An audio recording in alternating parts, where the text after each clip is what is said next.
Hello, welcome back to my channel, Mel Stampin' Gallery. I'm Melanie, and today it is the third Friday of the month, and that means it's time for the next installment of the sketch series that Erin and I are doing with some of our crafty friends.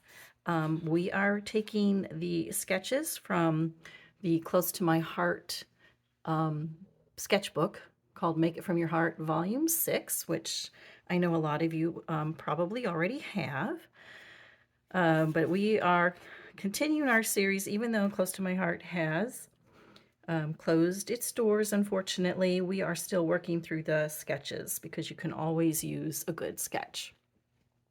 So here's the sketch here, and it is pattern number 9, like I said. It is another photo heavy sketch. We've got the three 3x4s up here, and then down here are the little 2x2s with some journaling. And the samples actually did some wedding photos, because wedding photos are pretty good if you are using a photo heavy sketch. So that did remind me that I'm trying to work on my son's wedding album from 2000, what was it, 2021. And I had these fun photos of him with my two little granddaughters. They were flower girls. The youngest wasn't too happy. Well, I'll tell you more about that later. But I decided to use these 3 photos. And then I had a bunch of, whoops, tiny little ones here of the girls that I thought would look nice on the page. So to do the sketch, for the papers in this sketch, I've gone way back into my stash. These are so old I can't even tell you what the names are. I do know they are from Stampin' Up.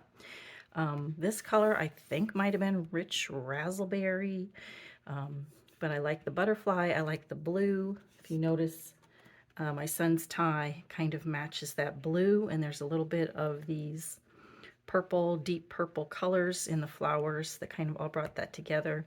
And I thought the butterfly paper was just kind of whimsical and magical to go with the girls. So that's what I'm thinking. So I'm going to clear this out of the way and we'll get started with the layout. The first thing, according to the sketch, are these 2 triangle pieces, and you start with a square that is 11 1/4 by 11 1/4. And I've got my first paper cut down to that size, and I'm using my Versa mat because it is a self-healing mat, and I'm lining it up on the corner, and you see it has this nice diagonal line, and I used that to help me because the ruler doesn't go all the way from corner to corner. I very lightly made a pencil mark first and then moved my ruler down to make sure I was lined up on that pencil mark, and made another pencil mark extending all the way from that corner. So now when I do my cutting, I can line up my ruler on my guide marks, and I can use my blade, press down, and begin cutting.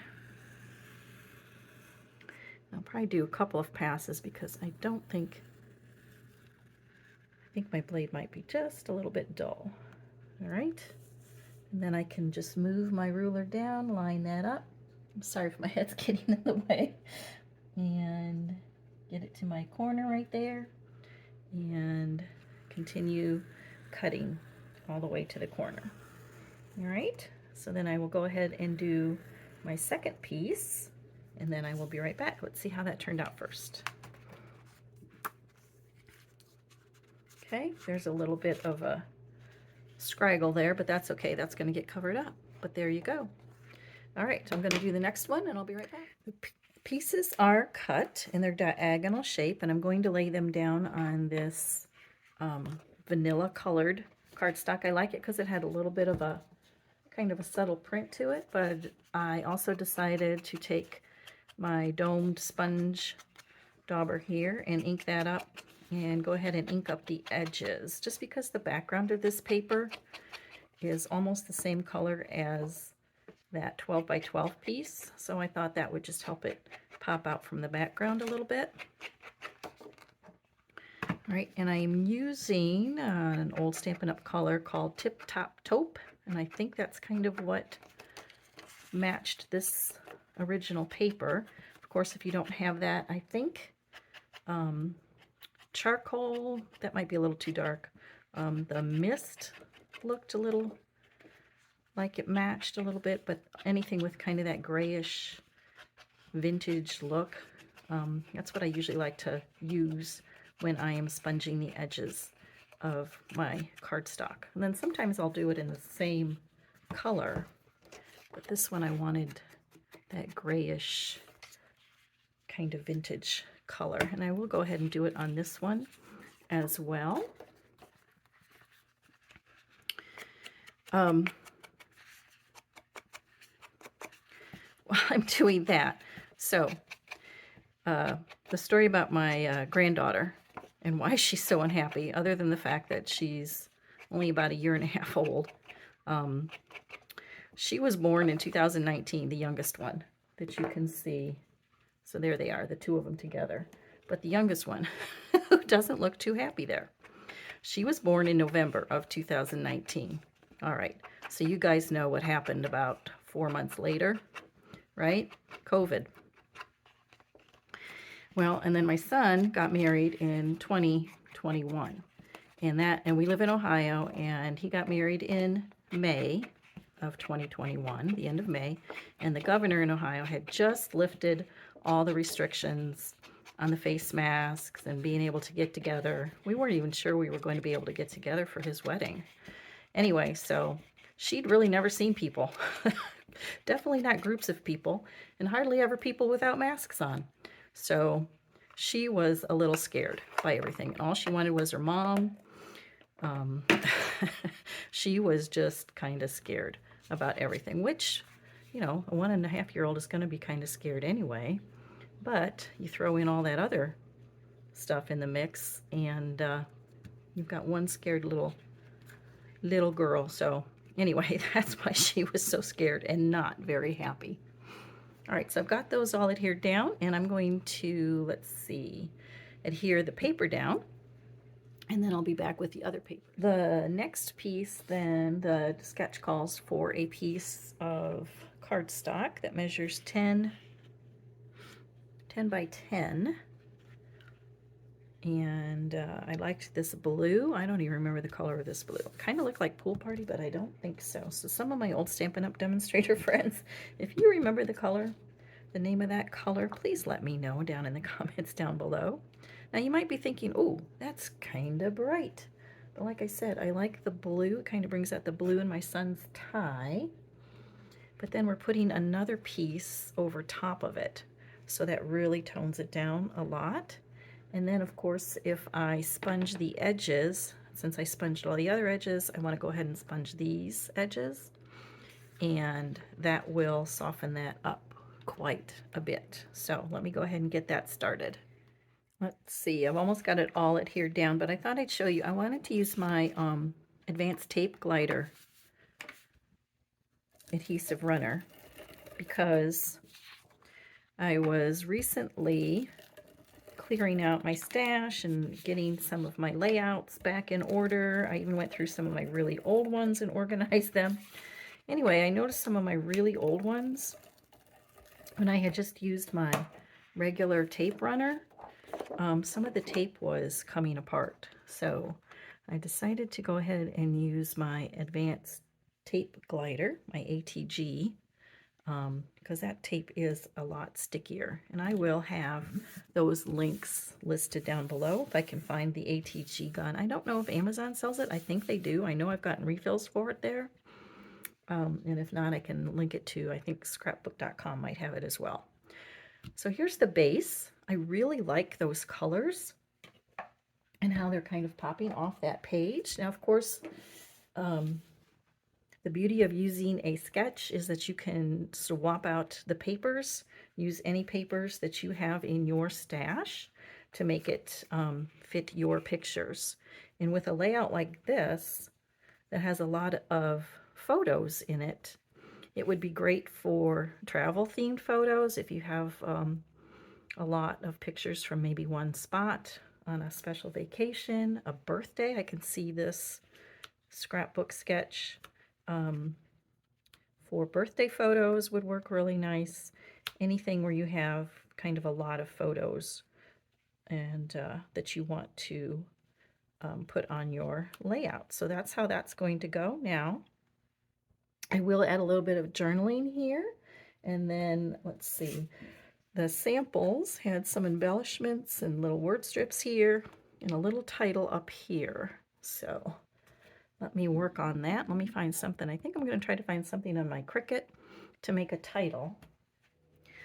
I went ahead and on my Cricut, I just typed out Flower Girls. I was trying to think of something, I don't know, a little bit better than Flower Girls, but that works. Anyway, I just pulled up a text box and did a print and cut in the colors that I wanted, and I'm just going to put this down with my Barely Art glue right here. And then I thought about popping it up on foam adhesive too, but I decided in the end just to leave it flat with the Barely Art glue. So like I said, I did a print and cut with this. Print and cut, that's a whole nother video tutorial. And if you are interested in seeing that, I do have a whole playlist of Cricut tutorials on my channel, and I will be sure to link that at the end so you can see that as well if you're interested in checking that out. All right, and then also I did find some flowers. I was looking through my stash. I didn't find anything I liked in my stamps, believe it or not. But I did find some things that were in my digital art from Close to My Heart, so I did another print and cut on that as well. And like I said, I've got the butterfly die from an old butterfly set, and I did find some butterfly stamps and dies that are currently available on the Stampin' Up! Website, so I will definitely link those for you down below. All right, so I've got those photos there. Oh, this one's not down. Let's put that one down. And I'm bumping this up a little bit like this. Let's make it kind of connected to there. It's got this whole dead space right here that I don't like, so I did find, again, the print and cut feature to make some flowers right there. And I'm going to put some journaling here. And let's bring on our little 2x2 photos and put those where we want them. I'll put those where I want them. I think maybe something like this. So that means this is going to get bumped over a little bit. Okay. And then, like I said, I'm going to do some journaling right here. And let's see.